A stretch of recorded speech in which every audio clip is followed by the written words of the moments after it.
యుద్ధం. ఈ ఎన్నికలు ఒక కూలోడికి ఒక కోటేశ్వడికి జరుగుతున్నటువంటి యుద్ధం. ఈ ఎన్నికల యుద్ధం ఇది కేవలం ఒక పేదోడికి ఒక బడాబాబుకి జరుగుతున్నటువంటి యుద్ధం. మీరందరూ ఆశీర్వదించి మే 13వ తారీఖున ఫ్యాన్ గుర్తుకు ఓటు వేస్తే పేదోడికి పట్టెడు అన్నం పెట్టినటువంటి దాతలుగా మీరు నిలిచిపోతారు చరిత్రలో. పొరపాటున ఈ ఓటు ఇంకో కాసుగానే వాళ్ళ దగ్గర కోట్లున్నాయని నోట్లున్నాయని కానీ పొరపాటున ఓటు అటు వేస్తే పేదోడు కడుపు కొట్టునట్టే లెక్క, కూలోడి కడుపు కొట్టునట్టే లెక్క. ఈరోజు జగనన్న అధికారంలోకి వచ్చిన తర్వాత ఈ ఐదేళ్ళు కూడా పెద్ద ఎత్తున ఎన్నో సంక్షేమ కార్యక్రమాలు అమలు చేసినటువంటి సంగతి సోదరులు బూడి ముత్యాల నాయుడు గారు చెప్పారు. ఈరోజు మాడుగుల నియోజకవర్గ శాసనసభ్యుడిగా అలాగే పంచాయతీరాజ్ శాఖ మంత్రిగా తన పాత్ర పోషించి అపారమైనటువంటి అభిమానం పొంది ఈరోజు అనకాపల్లి పార్లమెంట్ అభ్యర్థిగా పోటీ చేస్తున్నారు. మీ అందరికీ కూడా 2 వజ్రాయుధాలు ఉన్నాయి. 2 వజ్రాయుధాలు, ఓటనే వజ్రాయుధం. ప్రతి మనిషికి 2 ఓట్లు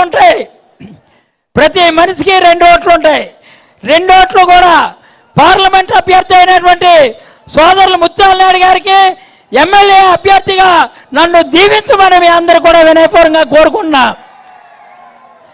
మీకు తెలుసు ఈరోజు ఉత్తరాంధ్ర సుజల స్రవంతి చోడవరం 1,50,000 ఎకరాల సాగులో తీసిరావాలా. ఉత్తరాంధ్ర సుజల స్రవంతి ఎందుకు రాలేదు? ఉత్తరాంధ్ర సుజల స్రవంతి ఏమైపోయింది? 10 ఏళ్ళు పందికొక్కుల్లాగా తెలుగుదేశం నాయకులు ఇక్కడ క్వారీలు కొండలు మింగారు తప్ప ఉత్తరాంధ్ర గురించి ఒక బెడ్ అయినా వేశారా? ఉత్తరాంధ్ర గురించి ఏమైనా పట్టించుకున్నారా? ఉత్తరాంధ్ర సుజల స్రవంతి వైఎస్ రాజశేఖర రెడ్డి గారి మానస పుత్రిక. పంగిడి దగ్గర బ్యాలెన్సింగ్ రిజర్వాయర్ రావాలి. పెదపూడి దగ్గర రిజర్వాయర్ని ఆ ఉత్తరాంధ్ర సుజల స్రవంతిని ముక్కలు చేసి ఎన్టీఆర్ సుజల స్రవంతి కింద మార్చి ఫస్ట్ ఫేజ్ సెకండ్ ఫేజ్ కింద చంద్రబాబు నాయుడు మాయ చేసి ఒక చుక్క నీరు కూడా ఇవ్వలే, ఒక చుక్క నీరు కూడా తేలే. కానీ ఈరోజు గౌరవ ముఖ్యమంత్రి జగన్మోహన్ రెడ్డి గారు రెండోసారి ముఖ్యమంత్రి అయిన వెంటనే ప్రమాణ స్వీకారం రోజు విశాఖపట్నంలో చేసిన వెంటనే తప్పనిసరిగా ఉత్తరాంధ్ర సుజల స్రవంతి అది వచ్చేటట్టు, అది ఇచ్చేటట్టు, మీరు మెచ్చేటట్టు తప్పనిసరిగా ఇవ్వబోతున్నాం మాత్రం ఈ సందర్భంగా మనవి చేస్తున్నాం. అంతేకాదు ఈరోజు మన అందరికీ పెట్టాడు అన్నం పెట్టినటువంటి చోడవరం షుగర్ ఫ్యాక్టరీని ఏం చేశారు? పందికొక్కుల్లా షుగర్ ఫ్యాక్టరీని 175 కోట్లతో నష్టాల్లో ముంచేశారు. రైతులు కూడా ముంచేశారు. రైతులకేమో రైతులకు సున్నం రాసి షుగర్ ఫ్యాక్టరీ పెద్ద కన్నం పెట్టేశారు ఈ తెలుగుదేశం నాయకులు. ఈ కేఎస్ఎన్ రాజుకి తబలా కొడుతున్నటువంటి గూనూరు మల్నాయుడు ఇద్దరు కూడా 175 కోట్లు తినేసి ఈరోజు రైతుల కోసం ఇక్కడ వచ్చి ఆ దొంగడుపులు ఏడుస్తూ మళ్ళీ ఓట్లు వేయమని అడుగుతున్నారు. 4 ఏళ్ళు ఉన్నారో ఏం చేశారు? ప్రతిపక్షంగా 4.5 ఏళ్ళు కళ్ళు మూసుకున్నారా? నోరు మూసుకున్నారా? కళ్ళు కనిపించలేదా? షుగర్ ఫ్యాక్టరీ తీరు కనిపించలేదా? కానీ గౌరవ ముఖ్యమంత్రి గారు 80 కోట్లు ఇచ్చి 175 కోట్ల నష్టాలు ఉన్నటువంటి ఫ్యాక్టరీని 85 కోట్లు ఇచ్చి ఆదుకున్నటువంటి అన్నదాత, మన విధాత, మార్చారు రైతులకు తలరాత.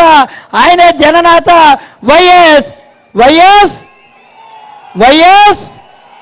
వైఎస్ జగన్మోహన్ రెడ్డి గారు. షుగర్ ఫ్యాక్టరీ ఒకటే కాదు, ఈరోజు ఉత్తరాంధ్ర సుజల స్రవంతి ఒకటే కాదు.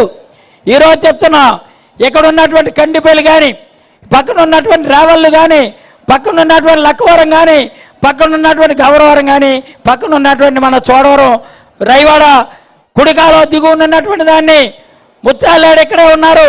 ముత్యాలనాయుడు మొన్నటి వరకు శాసనసభ్యులుగా ఉన్నారు, ఈరోజు ఎంపీగా ఉన్నారు. ఇద్దరు మాట వస్తున్నాం. ఈ రైవాడ కుడికాలువ ఏదైతే ఉందో కలిగోట్ల ద్వారా ఆనకట్టు కట్టి అవసరమైతే మెయిన్ కెనాల్ కుడికాలువ ద్వారా మెయిన్ కెనాల ద్వారా సరే, అది ఎన్ని కోట్లైనా సరే ఈ 7 గ్రామాలకు కూడా కుడికాల ద్వారా ఆయకట్టుదారులైన ప్రతి ఒక్కరికి కూడా రైవాడ ద్వారా సాగునీరు అందించే బాధ్యత కేవలం 6 మాసాల్లో కండిపల్లి, రేవళ్ళు, లక్కవరం, గవరవరం, చోడవరం, జుత్తాల గ్రామాల వరకు కూడా సాగునీరు అందించే బాధ్యత మాది అని మీ అందరూ కూడా మీకు ప్రమాణం చేస్తున్నాం. ఈ 3 కార్యక్రమాలే కాదు, ఈరోజు చెప్తున్నాం. షుగర్ ఫ్యాక్టరీ అవ్వచ్చు, రైవాడ కెనాల్ కుడికాలు అవ్వచ్చు, ఉత్తరాంధ్ర సుజల స్రవంతి అవ్వచ్చు. ఇది ఒకటే కాకుండా మనం ఇక్కడ మన చోడవరాన్ని పట్టణీకరణ కింద మార్చాలా, చోడవరం కింద పట్టణీకరణ కింద మార్చాలా. గౌరవ ముఖ్యమంత్రి గారు రెండోసారి ముఖ్యమంత్రి అయితే ప్రమాణ స్వీకారం ఎక్కడ చేస్తారో తెలుసా? విశాఖపట్నంలో చేస్తారు. ఈరోజు విశాఖపట్నాన్ని పరిపాలనా రాజధానిగా మేనిఫెస్టోలో పెట్టి బ్రహ్మాండంగా పరిపాలన రాజధానిగా ఉత్తరాంధ్ర అభివృద్ధి కోసం కృషి చేస్తారు. పరిపాలన రాజధాని వచ్చిన వెంటనే దుడ్డుపాలెం దగ్గర, కోమలపూడి దగ్గర, జేపీ అగ్రహారం దగ్గర ఈ 3 దగ్గర కూడా స్పెషల్ ఎకనామికల్ జోన్స్ తీసుకొచ్చి, యాగ్రో ఇండస్ట్రీ తీసుకొచ్చి ఈ ప్రాంత వాసులకి ఉపాధి అవకాశాలు, ఉద్యోగ అవకాశాలు తీసుకొచ్చే బాధ్యత ధర్మశ్రీదని మాత్రం ఈ సందర్భంగా మీకు మనవి చేస్తున్నా. అంతేకాదు ఈరోజు మల్లాం పంచాయతీ పరిధిలో, రాజాం పంచాయతీ పరిధిలో అక్కడ కూడా మంచి పరిశ్రమలు తీసుకురాబోతున్నాం. అంటే చోడవరాన్ని పట్టణీకరణతో పాటు పారిశ్రామికరణ కింద మార్చే బాధ్యత మాది అని మనవి చేస్తున్నా. ఇక తెలుసు, ముత్యాలయాడు మాటల్లో మర్చిపోయాడు. ఈ చోడవరం మెయిన్ రోడ్డు ఈరోజు తెలుగుదేశం కాంట్రాక్టర్ అనేటువంటి ఎస్ఆర్ కన్స్ట్రక్షన్ ఆయన కళ్యాణదుర్గం ఎమ్మెల్యే అభ్యర్థిగా పోటీ చేస్తున్నాడు. ఆ దొంగగాడిది ఈ రోడ్డుని కావాలని వేయకుండా, కావాలని ఆపేసి 120 కోట్లతో 3 సంవత్సరాల క్రితం గౌరవ ముఖ్యమంత్రి గారు శాంక్షన్ చేస్తే ఈ రోడ్డుని ఆపేసి రోడ్డు బాగుండకూడదని, ఈ రోడ్డు అవ్వకూడదని ఆపేస్తున్నారు. అందుకే ఈరోజు చెప్తున్నాం, ఈ రోడ్డు 89 లక్షలు సొంత నిధులు ఖర్చు పెట్టి మనం మన కార్యాలయం అవతల దగ్గర నుంచి హీరో హోండా షోరూమ్ నుంచి నర్సీపేట వరకు కూడా కొత్తగా తారు రోడ్డు వేయడంతో పాటు ఈ బస్సు ఎక్కడుందో ఇది సిమెంట్ రోడ్డుతో పాటు ఈ రోడ్డు కూడా మనం పూర్తి చేసుకున్నాం. మరి ఇన్ని కార్యక్రమాలు మెయిన్ రోడ్డే కాదు, మెయిన్ రోడ్డు పక్క చేస్తున్నాం.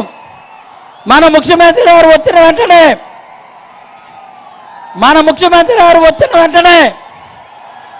ఈ రోడ్లన్నీ ఒక అద్భుతంగా 6 నెలల్లో మార్చే బాధ్యత మాది అని మాత్రం మనం చేస్తున్నా. అదిగో వచ్చేసారు మన నాయకుడు, మన అందరి అన్నదాత, మన అందరి విధాత, పేదల బ్రతుకులు మార్చారు తలరాత. ఆయనే మన జననేత. అదిగో వచ్చేసారు. కేవలం 5 నిమిషాల్లో ఇక్కడ ఉంటారు. మరి మన రోడ్లు ఇంత దారుణంగా మెయిన్ రోడ్డు తెలుగుదేశం కాంట్రాక్టర్ పుణ్యాన్ని ఆగిపోతే ఆయన్ని ముక్కు పిండి గట్టిగా వాదించి అసెంబ్లీలో వాదించి ఈ రోడ్డుని 60% పూర్తి చేసాం. ఇంకా 40% ఉండిపోయింది. మీ అందరూ కూడా మాట చెప్తున్నా, కేవలం దయచేసి మాకు ముత్యాలయాడికి నాకు మరొక అవకాశం ఇవ్వండి. అవకాశం ఇచ్చిన వెంటనే ఇచ్చిన 90 రోజుల్లో ఈ మెయిన్ రోడ్ని పూర్తి చేసే బాధ్యత మాది అని మాత్రం స్వయంభూ వినాయకుడు సాక్షిగా చెప్తున్నాం. 100 చేస్తాం. ఎందుకంటే ఆల్రెడీ శాంక్షన్ పూర్తి అయిపోయింది. ఎప్పుడో రోడ్డు కూడా 60% అయిపోయింది, 40% ఉంది. అందుకే నేను ఆ మాట చెప్పాను. ఎన్నికల ముందు ఓటు అడగడానికి వచ్చేసరికి ముందుగానే ఈ రోడ్డు వేసే ఓటు అడుగుతామని అన్నాం. అందులో భాగంగానే ఈరోజు ఈ రోడ్డు వేసాం. మనం అధికారంలోకి వచ్చాక లూప్ లైన్ రోడ్లన్నీ కూడా పూర్తి చేసాం. ఇక్కడి నుంచి గౌరవరం బ్రిడ్జి కూడా ముత్యాలనాడు నేను ఎమ్మెల్యేగా గెలిచిన తర్వాతే ఆ గౌరవం బ్రిడ్జిని కూడా పూర్తి చేసుకున్నాం. అలాగే గౌరవ రోడ్డు శాంక్షన్ చేసాం. అది కేవలం రేపు ఎలక్షన్ అంటే ఈ రోడ్డు కూడా ప్రారంభమవుతుంది.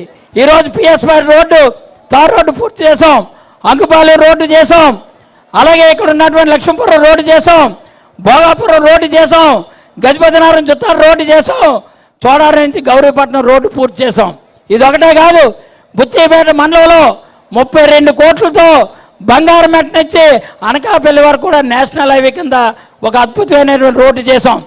అదొకటే కాదు, ఐతుంపూర్ రోడ్డు పూర్తి చేసాం, గొన్నవానపల్లి రోడ్డు పూర్తి చేసాం, అలాగే ఇక్కడ రాజా తటబంది రోడ్డు పూర్తి చేసాం. ఈ రోజేమో రావుకత్త నుంచి కిందల రోడ్డు కూడా పూర్తి చేసాం. అదే రోజు బాదంపాడు కానార్ రోడ్డు కూడా పూర్తి చేసాం.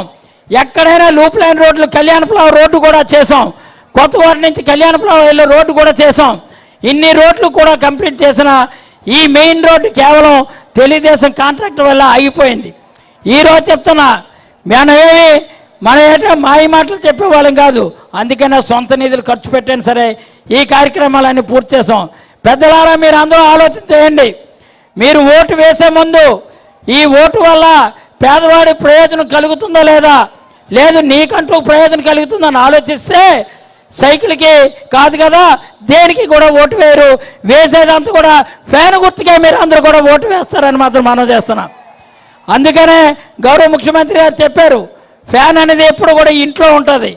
నేను అంటాను, ఫ్యాన్ ఇంట్లోనే కాదు మన గుండెల్లో, అంటే మన ఒంట్లో ఉంటుంది, మన కంట్లో ఉంటుంది అని మాత్రం మనం చేస్తున్నాను ఫ్యాను. ఈరోజు ఏ ఇంటికి వెళ్ళినా ఇక్కడికి వచ్చినటువంటి వేలాది మంది కార్యకర్తలు ఉన్నారు. మీరు ప్రశ్నించుకోండి. ప్రతి ఇంటికి కూడా 3 లక్షలు 4 లక్షల రూపాయలు ప్రతి ఇంటికి మేలు జరిగింది. ఒక్కో ఇంటికి 7 లక్షలు 8 లక్షలు కూడా వచ్చింది. ఒక్కో ఇంటికి 1 లక్ష రూపాయలు 2 లక్షలు 3 లక్షలు 5 లక్షలు వచ్చింది. ఈ డబ్బంతా మళ్ళీ రావాలన్నా, ఈరోజు నవరత్నాలు మళ్ళీ కొనసాగాలన్నా, మళ్ళీ అమ్మఒడి ఈరోజు అమ్మఒడి తీసుకున్నారు 15,000, మరో 17,000 కావాలన్నా, లేదంటే ఈరోజు రైతు భరోసా 13,500 ఉన్నది, మరో 16,000 రావాలన్నా